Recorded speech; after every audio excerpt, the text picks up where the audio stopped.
trip candidates. So here is where we can see the people whose trip requests were marked as approved by Faith and Practice staff. So these are people who have been added to your team, whether they are listed as slotted or unslotted.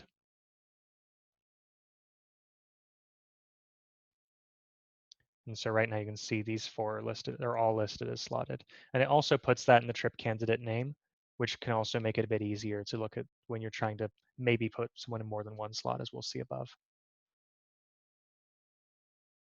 Here we can see to be assigned hotel beds, yet to be assigned. We're going to come back to that in just a moment. Up here is the list of slots.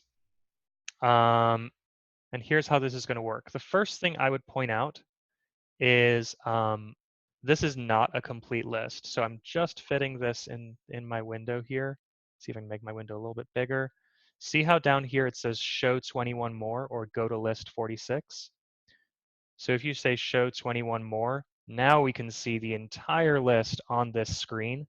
Or if you said go to list, you could click and see it on a separate list. So now we can see the entire list of all of the slots that are currently available. So here, where there is someone listed under trip candidate, that means this person has been slotted into this. It's sorted by skill category. So these ones in blue, I'm highlighting people are not yet slotted. And then over here, from here to the right, as you can see here, the team member specialty and their Spanish level, that's describing the trip candidate. That's describing the individual and not the slot. Over here on the far right, where it says notes, you'll see that people have written in some names. Yes, so for adding your team members to the trip that you know are going to be going on your trip but may not have filled out an application yet, this is where you put a note so that you can keep track of what roles on your trip you have filled and who has agreed to go on your trip, even if they have not necessarily filled out an application. So to slot someone, what you're going to do is if you pick one where there is no one listed in the slot, or if you want to edit a slot that already has someone in and change the person, you'll just go to the one you want to look at, hit edit.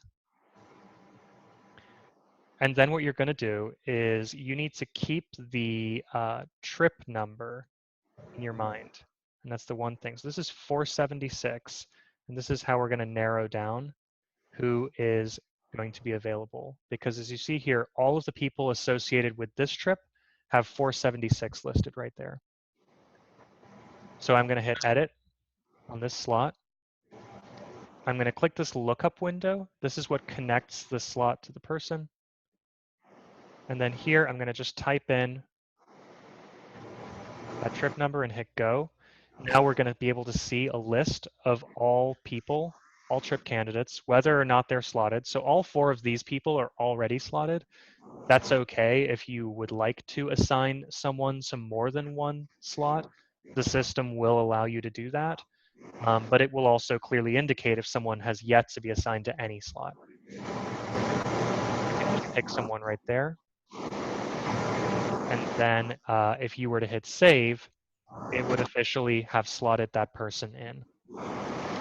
The first time you slot someone into a slot, if they have not been slotted before, it will send them an email. So I'm definitely not going to hit save because this is just sample data. The first time someone is slotted into a slot, it will send them an email. However, if they are then slotted a second or third time into more than one role, they will not be sent subsequent emails.